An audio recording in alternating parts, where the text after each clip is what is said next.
On Hot Copy this morning, a number of Philippine lawmakers calling on the government to close down all offshore gaming hubs in the country, insisting the Philippines does not benefit from POGOs. But Malacanang says POGO hubs are here to stay for now. Angel Movido reports. In recent weeks, the Senate exposed a bribery scheme allegedly involving immigration personnel at the airports, where Chinese visitors can easily enter the country to work in the Philippine offshore gaming operation industry. A lawmaker now wants all POGO hubs closed down. Surigao del Norte Representative Robert Ace Barber says the POGO industry has spawned illegal activities such as prostitution, illegal drugs, and money laundering. I strongly believe that we should shut them down. Although kumikita tayo dyan, hindi naman katumbas yan ng social ills na nararamdaman at na-experience ng bansa natin. Mas mabigat po yan. Dapat i-cancel yung permits of this to operate. Hindi naman kailangan ng legislation pa dyan. Hindi naman tayo bulag. Hindi naman tayo, and the anti-money laundering should be put to task here. BIR, customs, lahat kayo, kumilos kayo dyan. He also suspects top officials in the Philippine and Chinese embassies may be involved in the illegal entry of Chinese nationals to work in the POGO sector. Kung may katotohanan na merong involvement ng consular office o embassy dyan, yun ang pinaka-fastest and easiest way to smuggle these people because of the diplomatic immunity. No? So, tingnan din natin. On top of the social problems caused by the industry, POGO hubs, according to the Bureau of Internal Revenue, also owe government some 50 billion pesos in franchise tax, corporate and other taxes. Senator Franklin Drilon also wants POGO hubs gone as a way to stop crimes linked to the online gambling industry. But for Malacanang, it seems POGOs are here to stay. Duterte spokesman Salvador Panelo says the president won't suspend or stop POGO hubs given the billions of pesos of income the administration earns from their operations. We need the funds coming from the POGO operation. I think, according to PAGCOR, we're receiving 17 billion in the last 3 years. Where before, the online gaming operations can only give us 59 million. And we have a lot of projects that are in need of funding, and we can get those funds from this 17 billion in 3 years, which means we have more than 5 billion a year. Panelo also downplaying accusations of illegal activity surrounding POGOs as mere accusations. The president will just cannot be listening to chismes or accusations without evidence. Angel Movido, ABS-CBN News.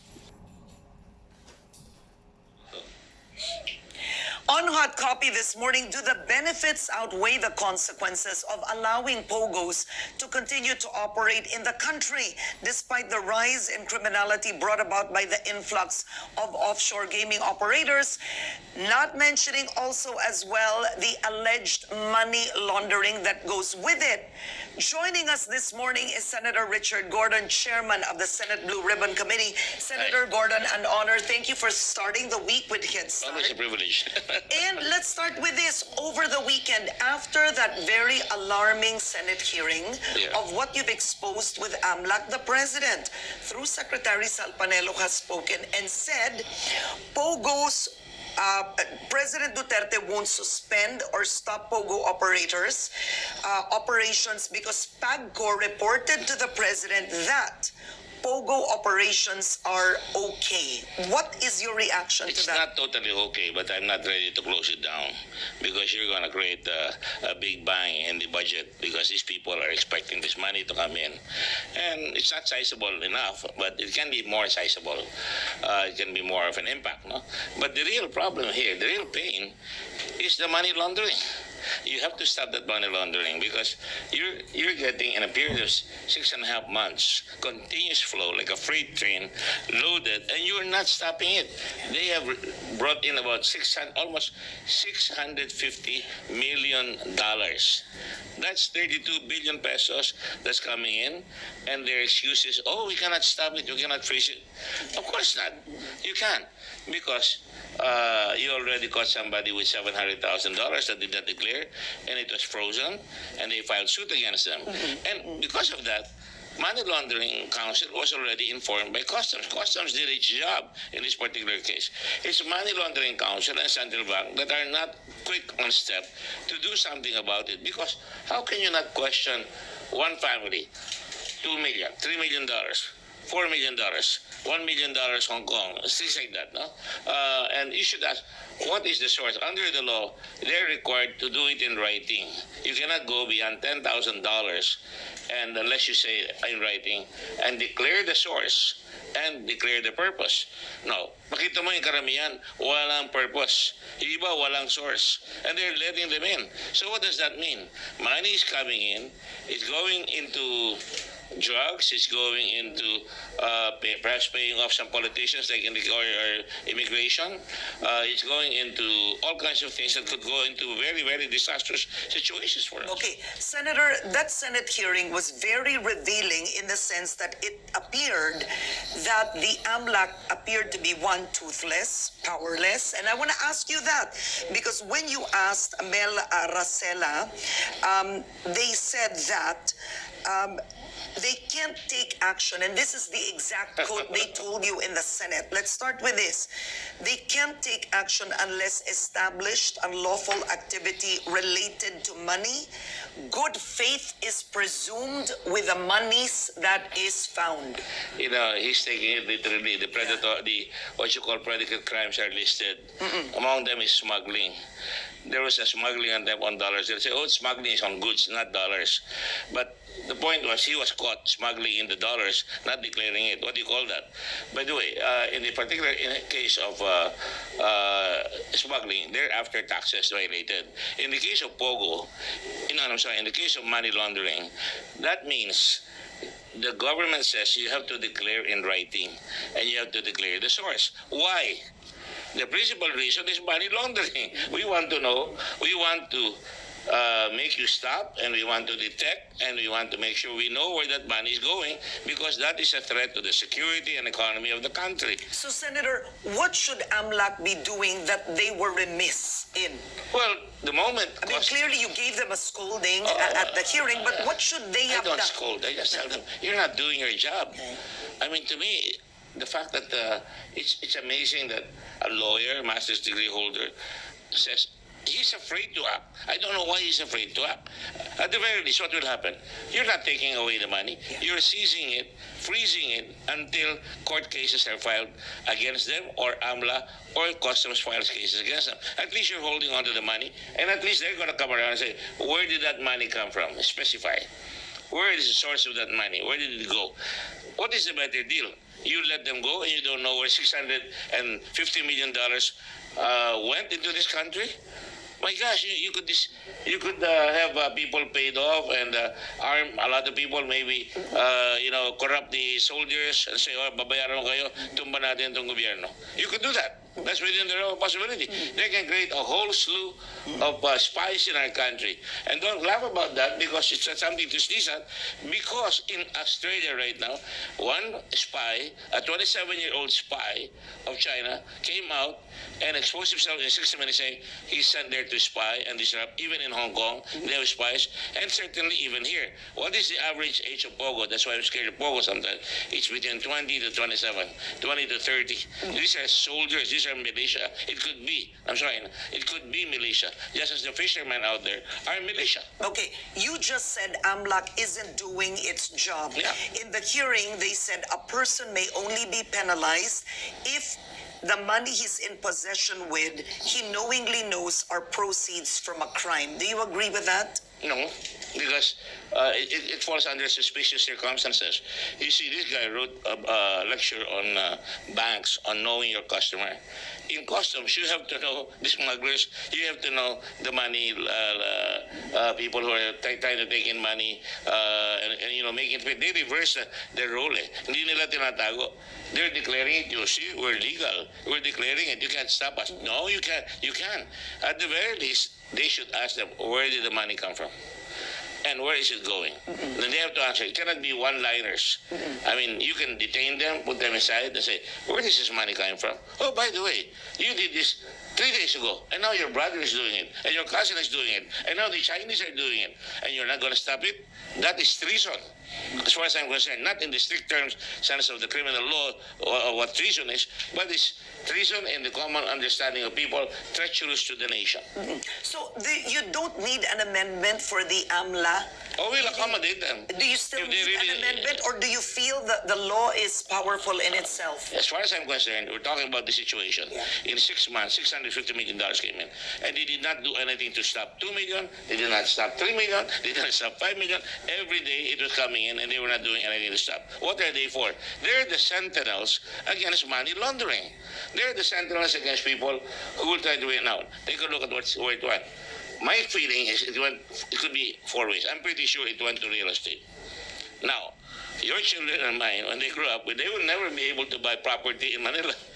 People working here in Manila will forever go to Bulacan, go to Laguna, and suffer commuting to Manila because it has become so expensive. Okay, but before you move to that, where it's I'm going, not doing it. I I'm just want to giving- ask you, yeah. wait, why do you think aren't they doing their job then? Do you think that they're following the sentiment of President Duterte? No. Do you think there are orders coming from Malacanang to let them be? Why aren't they doing their job? I asked them there, are you letting the president know about this? You remember? I asked that. Yes. Why? Because they're duty bound. Central Bank is duty bound to say, Mr. President, there's something going on here. I want you to know that. Do you want us to stop it? Do you want us to do something about it? Di ba? I mean, if I were the president, I'd kick their butts. Why are you not telling me? And obviously, is the president napping here? I don't think he's a napper. So far as I'm concerned, I think he should tell those people out there right away, the moment he hears something like this, he'd blow a fuse. Mayors are short-term decision makers. They'll say, oh, nag-i-smuggle, huliin nyo yan kagad. Ganun yan, di ba? They won't even think of the law, especially President Duterte. This is corrupt situation.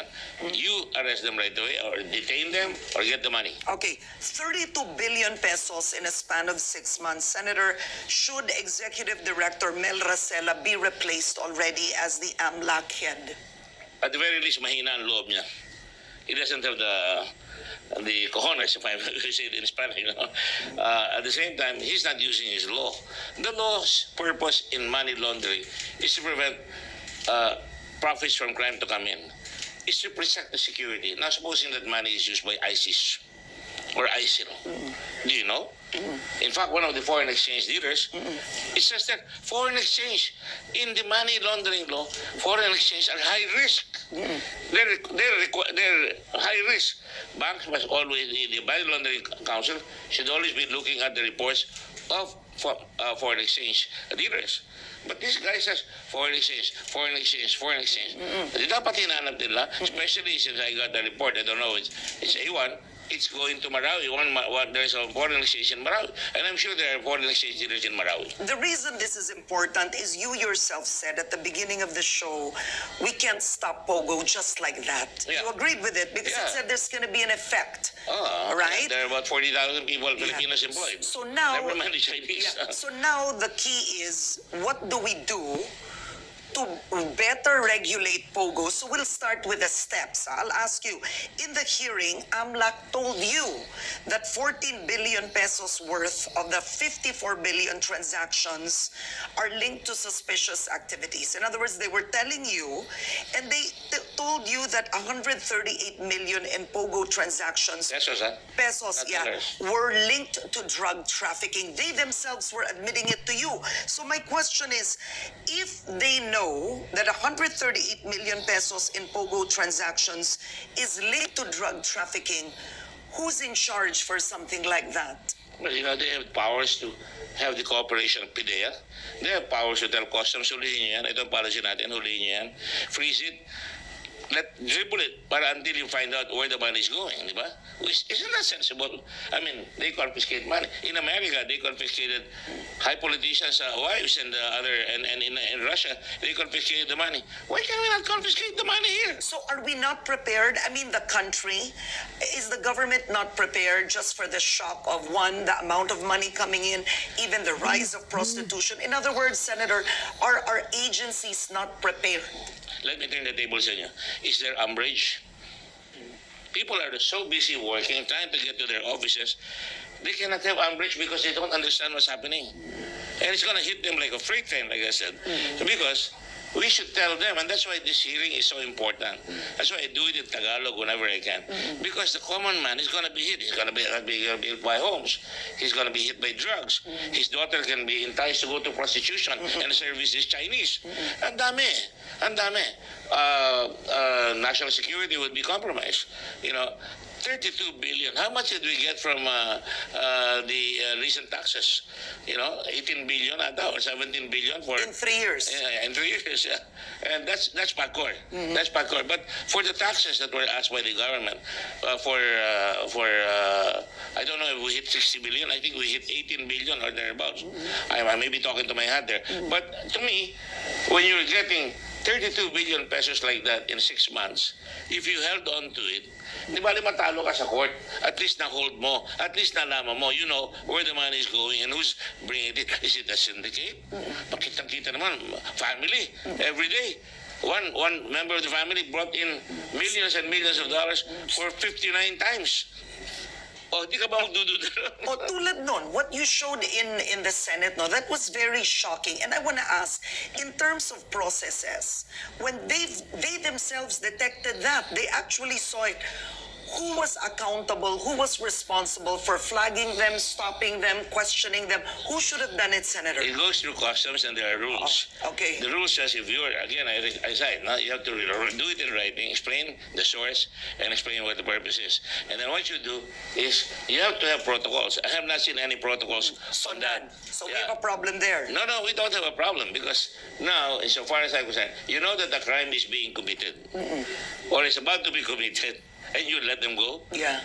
That's warrantless arrest. Huh? Now, Yeah. No, but you could easily take them over on the side, go to that room, I'm going to ask you a few questions. Yeah. They never did that. Yes. Because So who's- customs told them, and AMLA never did anything about what customs complained about. It takes them a month and 10 days before it gets to them. If I were AMLA, anything that goes out there that is of significant value, you must tell me, or your curtains, lagot ka. And so that I can act. They don't have those systems. No, but when you are going to the United States, for example, yeah. right?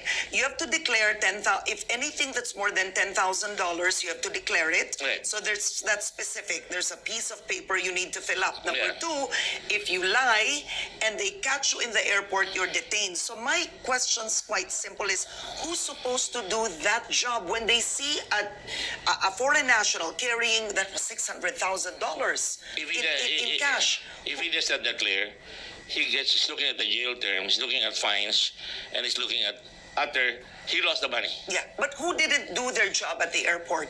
The customs did their job, but Okay. they lack instruction. They lack the protocols. And I think AMLA is the culprit here. Central Bank is the culprit. They're the ones that issued. Why did Central Bank issue the circular? Basta $10,000 and more? You have to stop them at source, and then they'll stop them there and say, what is your source? Where are you taking it? Ano yun?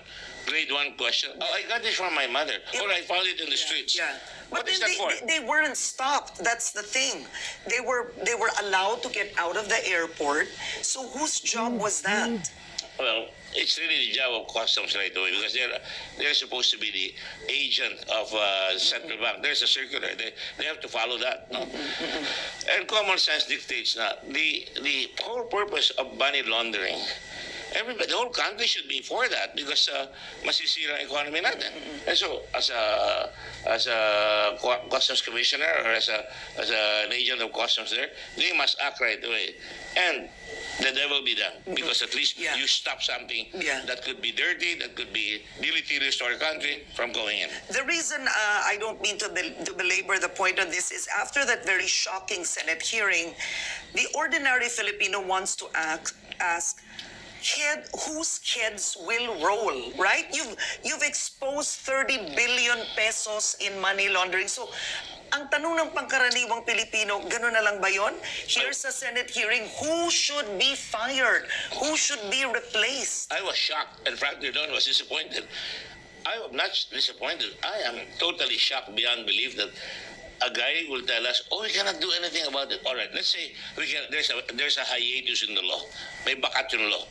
At the time na nahuli yan, di ba dapat, boss, nahuli namin to, wala tayong batas. Sabi mo na sa Congress, ito lang bill, sama nila. They never did that. Yeah.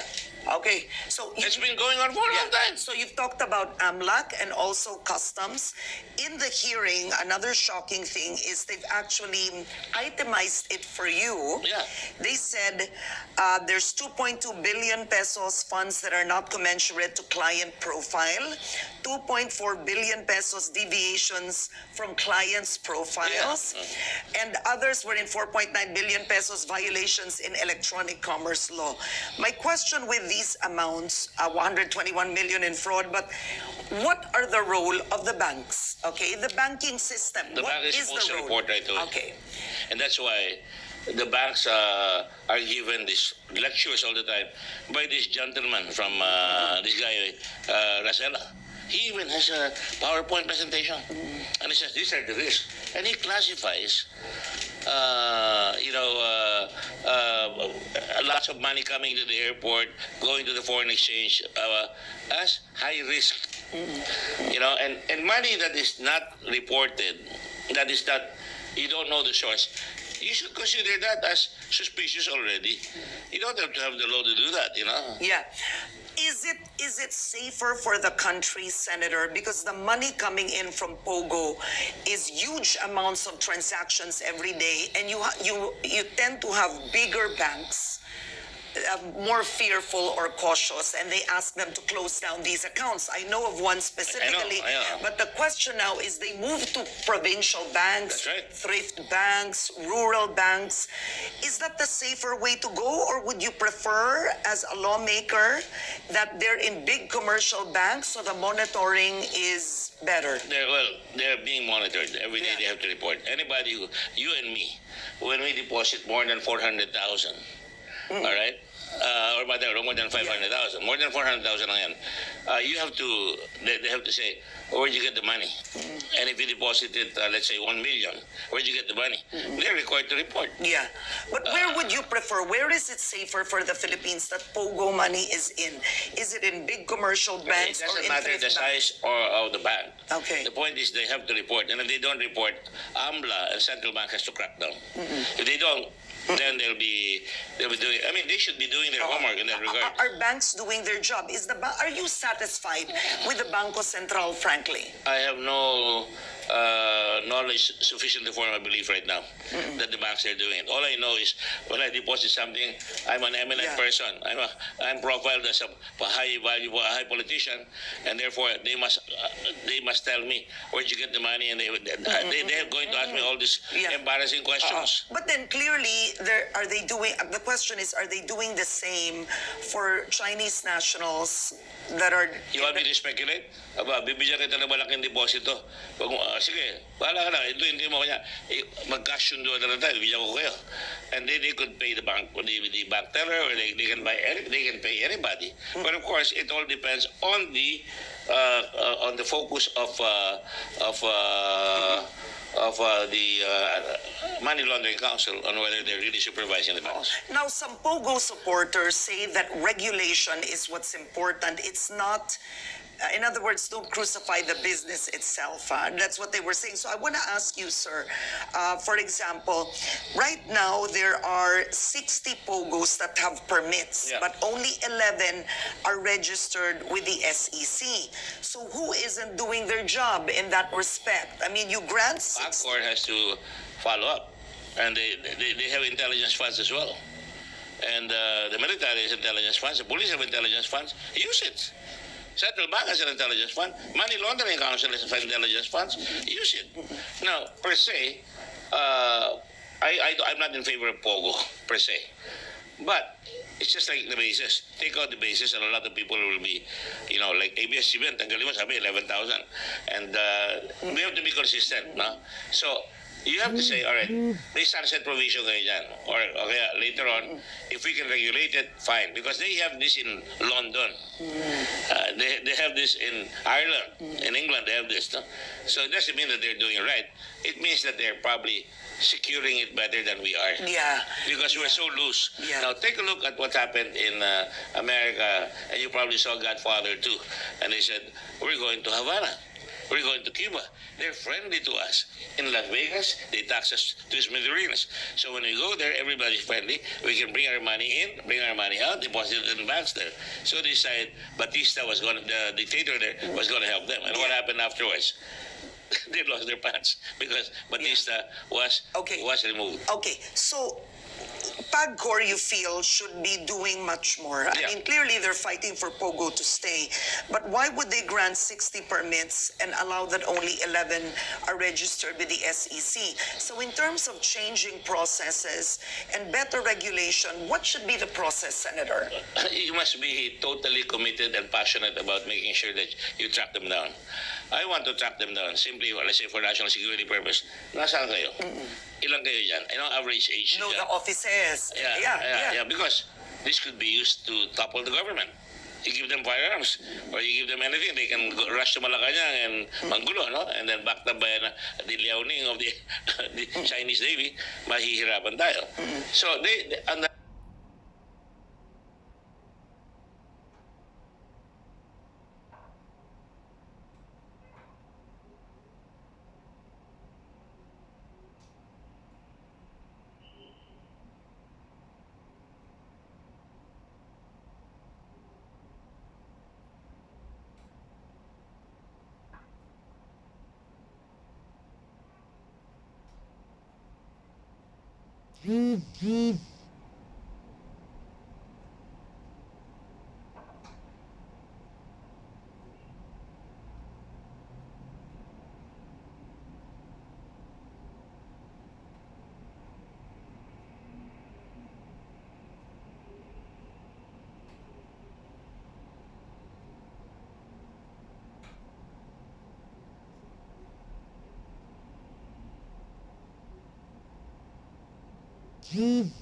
law, they should track it down. On the basis of the law, they have to make sure that everybody registers, because that's taxes lost to our country. TIN is for sale. Yeah. Do you know that? Yeah, and I think the Department of Finance just recently was outsmarted. They found that many workers had the same TIN. Right. Now, they denied it. VIR denied it. But also, there was another release that showed they were being sold for 500 pesos. They were being sold bulk sale, including plate numbers, including all kinds of things. I'm trying to verify that right now. But if that's the case, then we're very porous at all in our borders. But our government, kaya nga sabi ko, is very viable, not viable. Viable. That's right. So yun ang problema. It's friendly to all crooks. I don't want my country to be, I don't want my country to say, oh, lahat yan ng illegal, nasa inyo na. So, after your expose and the harder issue now is the president saying POGO is here to stay, at least for now. So what's important now is what action should the government take? So you talked about in London they have better regulations, they have it there. What steps would you suggest, Senator, for number one, first, entrance muna, entry of money and workers? One thing at a time. One thing at a time. My focus ang binabaril ko dyan is yung money laundering. That's Okay. more dangerous than Pogo. Yeah, yeah. Pogo may regulation ka na eh. Eto pumapasok, walang regulation, $650 million. Yeah, yeah. So, I would order right away. They have their addresses there. They have their passports. Puntahan lahat yan. I'm doing that, my part in the Senate. By the way, I don't create exposés.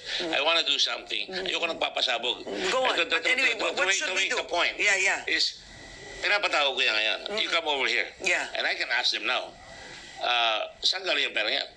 Saan nyo dinala yung pera yan? That should be the job of NBI. I ask NBI, I ask the police, ano gagawin niya? Huhulihin namin yan. I even set the analogy of a man carrying $1 million at night, and he was picked up, and then, what would you do? I will bring him to the office of the General Reserve. do you plan- I will ask him where it went. Yeah. Do you plan to subpoena or invite The Chinese? legal Pogo operators, because clearly the PAGCOR would have a list. And then would you, I'm curious if that's part of your plan to find out exactly. Part of my plan is how Pogo buys all these houses. Because it creates an aberrant situation. It's an aberration. It's not the usual thing, you know. And the other thing is, if Pogo is buying this, is it being financed also? The buildings, these condominiums are being financed by our banks? Baka mangyari sa atin, yung 2007, nag-collapse yung New York banks because of all this big bubble. Okay. Diba? So that's Actually, one. I said, Pogo, to a certain extent, has saved us from a bubble. Everybody was expecting the bubble. But when Pogo came in, there was a demand. Okay, you also showed a video that we've ran Right. on television. Clearly you had, okay, is it fair to say you had multinational village surveillance? Is Yeah. that fair? Yeah. It's fair. I mean, and you also had a resident who cooperated Yeah. and And they were was afraid. interviewed. And they were afraid, but they were interviewed. We're showing it right now Mm-hmm. on ANC. And you've showed like 20, 30 people in one home in multinational village. Yeah. So somebody had told me, Karen, is that the fault of Pogo or frankly the village when they can regulate and ask and make a rule only one family is allowed in the village? Because they said other villages in Makati, there are Pogo families as well, but then they will crack down on the house and say, look, we're only allowing one family here. Fire department. You're not allowed to overload this house. Pag may Yeah, sunog, yeah. lagot ka. Oo. And I want to know who are the people in this house, so when you come missing, I know. So who's- Local government can do that. Yeah. The homeowners association. Exactly. The homeowners association president there allegedly has some cases. I'm not saying, I don't even know, Yeah, yeah. but as far as I'm concerned, the integrity of the village, the harmony of the village has been shattered. Has Yeah. been totally, well, they're really upset. Yeah. So they even have a firing range. And if you look at Facebook lately, there was even a Chinese guy now teaching people how to shoot. So that's the key. Regulation, again, we go back to that. Whose responsibility is that? Would you can say that goes all the way to the LGU of Parañaque? Multinational is under Parañaque, or I honestly, understand that's I homeowners. understand I don't want to say this, but there's one official there, not the mayor. But some of those people are involved in trying to sell all these people, and they're giving them the permits very briskly.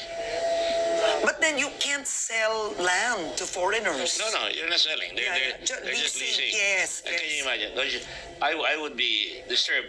You have 500 buses going in there and picking up people. Some 50 go into a house, 200 pa nga sa isang bahay. Yeah. The rental is checked with BIR. Something like 500,000 pesos for a one house. So then that's the Advance key. payment. Yeah. So now if you're the owner of the house, there wasn't much economy going on there. You couldn't earn much. You have now the owner of the house saying, okay, please, I'll take the 500,000 a month and stay in the house. Yeah. So these are the problems we have. And sabi nga na isa senator, at the rate you're going, you'll have to invite everybody, the BIR, the local government, everybody, because everybody's involved. So what kind of regulation, Senator, would you suggest for something like this? Because the bigger issue is they're here to stay. The They're here right regulations are now. in place. They're in place. They're in place. You have So to get- multinational when isn't you doing it? when you rent, you have you're supposed to withhold taxes, right? If they don't withhold the taxes, then there's something wrong. Yeah, but then to allow 20 Then- people in a house, who should? Building inspector. I mean, no, Fire, but fire department. is the homeowners association enough for something like that? No, it should be the fire department. Ah, I It see. should be the fire department. So not the multinational village itself. Well, they should protect the villagers. That's what Yeah. they're there for. Yeah. They can complain to the fire department. Yeah. Okay. Another thing is you had General Eleazar also share in the Senate hearing, and he said that crime has actually increased in the 3 years that Pogo was active in the Philippines. You have 80 kidnapped victims, Yeah. all Chinese. Right. Okay. What do we do with the security issues? We have legal and illegal pogo ongoing. Okay. And we have casinos operating here. That's part and parcel of enforcement of the triads. You did not pay, I will kidnap you. I will kidnap your mother. I will kidnap your daughter. You see, that's what makes this really bad. It comes into the moral fabric of the nation. Everybody. Oh, the Bureau of Immigration, bibigyan mo. Pati yung escort mo sa labas. Paglabas ng pera, again I ask, you have $5 million, nilabas mo, $2 million, nakamaleta. Lalabas ka sa customs, lalabas ka sa airport, ikaw lang, may escort yan. May escort na police, may escort na hindi mo alam. Yeah. So it's a culture of corruption. Right. That's, It's like a government in itself, an illegal government, but functioning better than government. They have buses, they have times to pick them up. I don't know if I can show it here. I showed a bus, a minibus in Chinese. Pinatranslate namin. Oh, we'll fix all your problems with immigration. Fix! So then there's the issue of immigration again. Yes. After that expose of the pastillas modos, the question now is, what can we do? Customs, immigration, AMLAC, the banks. There is a group that is supposed to be doing this even before I made this revelation.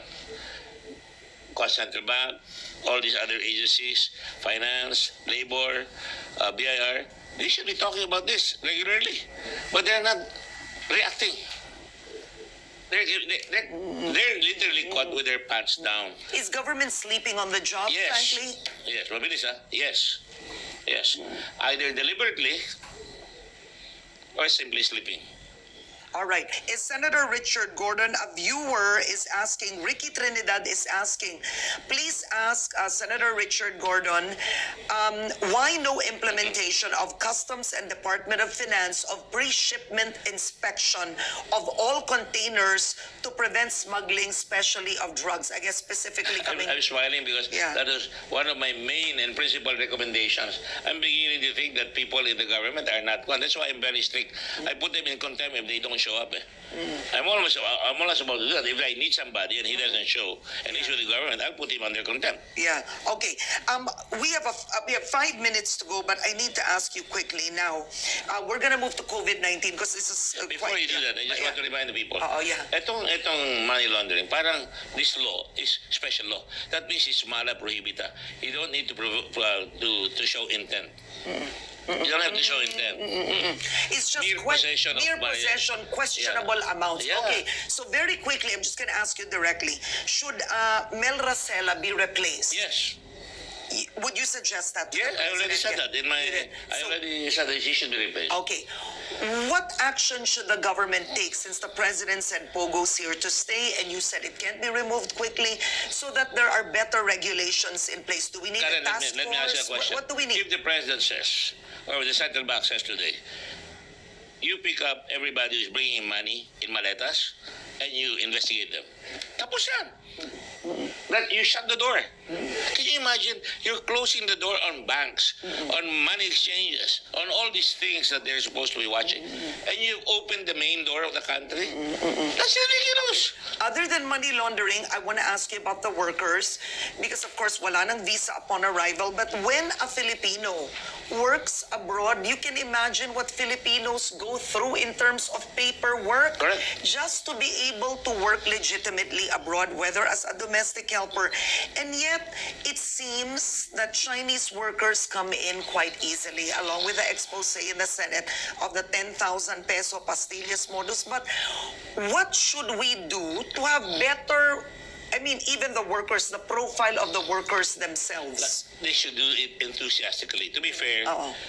PAGCOR, Labor, and Bureau of Immigration have already agreed nobody can work without the certificate of allowing them to work, no? Allowing Okay, them. oo. But But then how can there be illegal pogos if all of the workers are legal? But they're not doing it. Not as fast as you could, no, as they should, and therefore we're missing out on taxes. They must get TINs para meron na silang kwan. In the moment they get paid, bayad ang tax kaagad yan. So the take can be better. In other words, the take can be better.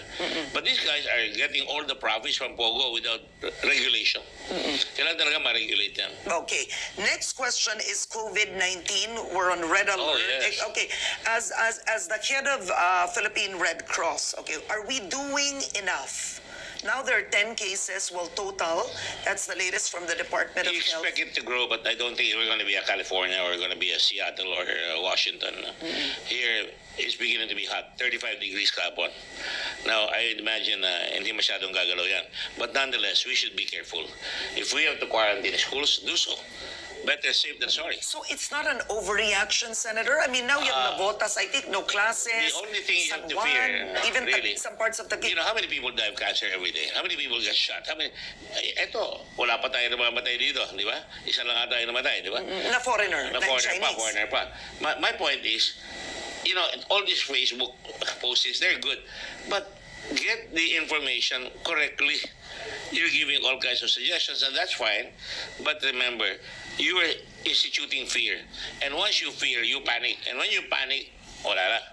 And I've read through one of my big favorite systems, the Great Influenza, that's killed over 50 to 100 million people. And at that time, there was no controls. Are we testing enough? I mean, I read an article in Philippine Star that some countries were concerned and they may not accept those with Philippine passports because the fear is the Philippines is not testing enough because that's why the numbers are low. Are we testing enough? I don't know if they're testing enough. I don't answer something that I can't answer. Yeah. I have no. Yeah. But I do know this. I'm meeting the Korean ambassador, and I'm going to ask him because there they have parang drive-ins where people are tested right away. Really? Yeah. Okay. That's how efficient they are because they got stung. They got stung really bad, so they're not fixing it. No?